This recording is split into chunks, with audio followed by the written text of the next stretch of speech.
신명기 14장의 말씀을 전하도록 하겠습니다. 하나님께서는 이 하나님의 백성들이 가나안 땅에 들어가서 몸을 구별하며 거룩한 삶을 살아갈 것을 말씀합니다. 먼저는 이 죽은 사람이 발생됐을 때 가나안 사람처럼 애도하지 말 것을 말씀합니다.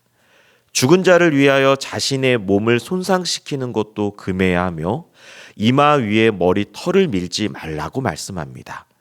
이러한 이유는 무엇이냐면 반복적으로 하나님께서는 이스라엘 백성들은 거룩한 백성, 즉 세상 사람들과는 다르게 살아가라는 겁니다. 그러면서 오늘 본문은 매우 자세히 이 먹는 음식에 관해서 말씀합니다. 본문은 정한 음식, 부정한 짐승을 구별하면서 먹을 수 있는 짐승, 그리고 먹을 수 없는 짐승을 구별합니다.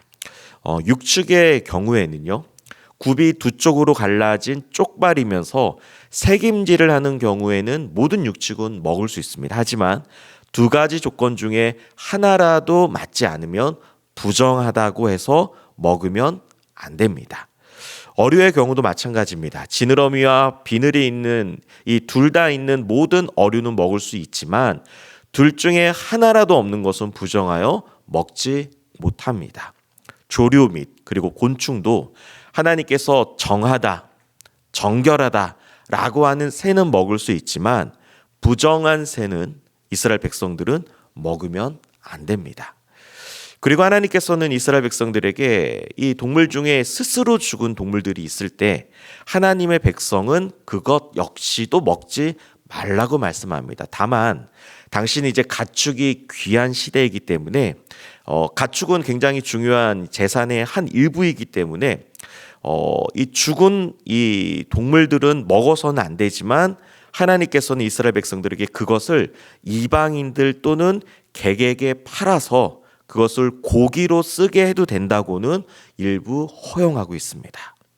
그리고 하나님께서 하나님 백성들에게 해마다 밭에서 거둔 소출의 11조, 그리고 곡식과 포도주와 기름의 11조, 그리고 처음 난 소와 양의 새끼와 함께 하나님이 자기 이름을 두려고 택하신 곳으로 가서 주님 앞에서 먹으면서, 이렇게까지 하나님께서 구체적으로 하신 이유는 계속적으로 하나님을 경외하는 삶, 즉 거룩한 백성이 바로 이스라엘 백성들이라는 거예요. 그리고 또한 하나님께서는 하나님이 정하여 주신 장소가 멀면, 하나님께서 이곳에서 예배를 드려라 라고 했을 때 장소가 만약에 멀면 그것을 돈으로 바꾸어서 그 돈을 택하신 하나님 말씀하신 그 장소에 가서 소나 양이나 포도주나 독주 등 마음에 원하는 것을 구하고 온 가족이 함께 먹으면서 즐거움을 구하라. 그리고 이때는 우리보다 연약한 레위인들, 그리고 거류하는 객, 그리고 고아와 가부들이 와서 함께 먹을 수 있게 이렇게 배려를 하라고 말씀하시면서 이렇게 할 때야지만 복을 주겠다라고 말씀합니다. 그리고 본문은 또 반복적으로 말씀하시면서 이렇게까지 해야 된 이유는 이스라엘 백성들이 거룩한 백성이기 때문입니다. 특별히 하나님께서 이렇게 먹는 문제에 관해서 오늘 본문에서 구체적으로 하신 이유가 있습니다. 당시 이제 가나안 땅의 족속들은요, 짐승들을 우상 숭배의 제물로 사용했습니다. 무차별적으로 짐승을 잡아와서 탐욕적인 사륙이 이어졌습니다. 그래서 우상 숭배로 자신의 목적을 이루는 그 가나안 사람들과 다르게 살아가기 위해서 하나님께서는 먹는 문제까지도 이스라엘 백성들, 하나님의 백성들, 하나님의 자녀들은 그 사람들의 풍습을 따르는 것을 금지하는 것입니다. 하나님께서는 이렇게 하지 말아라 하는 것 같지만 반대로 생각해 보면 세상 속에 살아갈 때 하나님의 백성들을 보호하기 위한 또 다른 하나님의 안전장치가 될 수 있습니다. 우리가 그것을 먹지 않기 때문에 안전하게 되는 거예요. 세상 사람들과 그렇게 사는 것 방법으로 똑같이 하지 않기 때문에 우리는 하나님의 은혜 안에 거할 수 있는 거예요.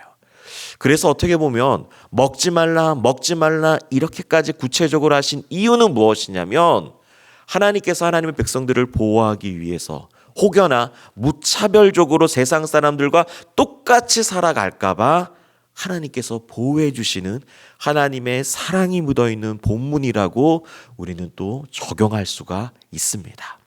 그래서 오늘 본문에서는 사람이 죽었을 때, 음식을 먹을 때, 제사를 드릴 때, 11조를 드릴 때는 반드시 세상 사람들과는 다르게 살아가라고 말씀합니다. 에베소서 4장 17절 19절을 보면 기준은 무엇이냐면 이방인처럼 살지 말라는 거예요. 에베소서 5장 1절에도 보면 너희는 하나님께 사랑을 받았으니 너희는 이제는 하나님을 본받는 자가 되라고 말씀합니다. 에베소 5장 3절에는 음행과 온갖 더러운 것과 탐욕은 너희 중에서 이름조차 부르지 말라. 이거는 성도에게 마땅한 바니라.